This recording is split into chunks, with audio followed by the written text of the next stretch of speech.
La Genèse, chapitre 14. Dans le temps d'Amraphel, roi de Shinéar, d'Arjoc, roi d'Élazar, de Kerdolaomer, roi d'Élam, et de Tidéal, roi de Gojim.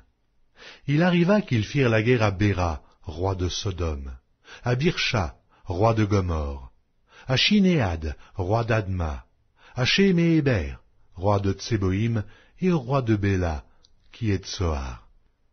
Ces derniers s'assemblèrent dans la vallée de Siddim, qui est la mer Salée.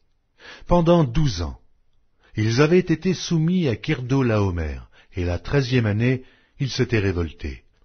Mais la 14e année, Kerdolaomer et les rois qui étaient avec lui se mirent en marche, et ils bâtirent les Réphaïm à Ashtaroth, Kernaïm, les Uzim à Ham, les Émim à Shavé, Kirjataïm, et les Oriens de leur montagne de Séhir, jusqu'aux chênes de Paran, qui est près du désert. Puis ils s'en retournèrent, vinrent à Amishpat, qui est Kadès, et bâtirent les Amélécites sur tout leur territoire, ainsi que les Amoréens établis à Hazatson Tamar.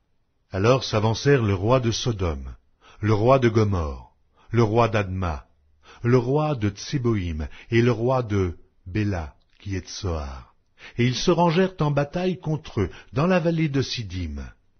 Contre Kerdolaomer, roi d'Élam, Tidéal, roi de Gojim, Amraphel, roi de Shinéar, et Arjoc, roi d'Élazar, 4 rois contre 5. La vallée de Siddim était couverte de puits de bitume. Le roi de Sodome et celui de Gomorre prirent la fuite et y tombèrent. Le reste s'enfuit vers la montagne. Les vainqueurs enlevèrent toutes les richesses de Sodome et de Gomorre, et toutes leurs provisions, et ils s'en allèrent.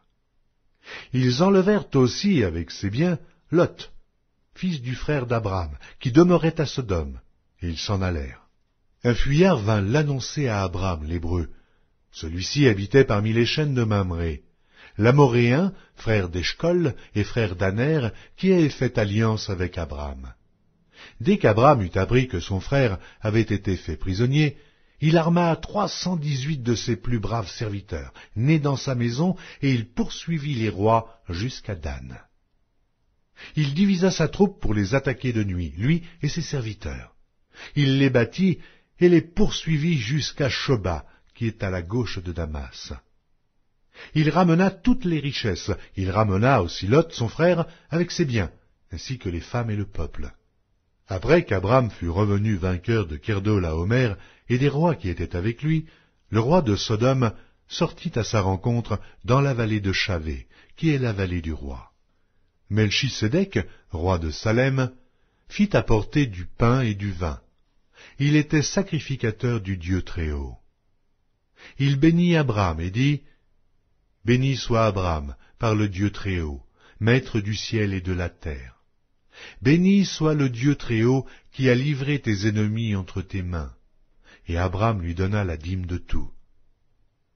Le roi de Sodome dit à Abram, « Donne-moi les personnes et prends pour toi les richesses. » Abram répondit au roi de Sodome, « Je lève la main vers l'Éternel, le Dieu Très-Haut, maître du ciel et de la terre. Je ne prendrai rien de tout ce qui est à toi, pas même un fil, ni un cordon de soulier, afin que tu ne dises pas, j'ai enrichi Abram, rien pour moi. Seulement ce qu'ont mangé les jeunes gens, et la part des hommes qui ont marché avec moi, Aner, Eshcol et Mamré, eux, ils prendront leur part. »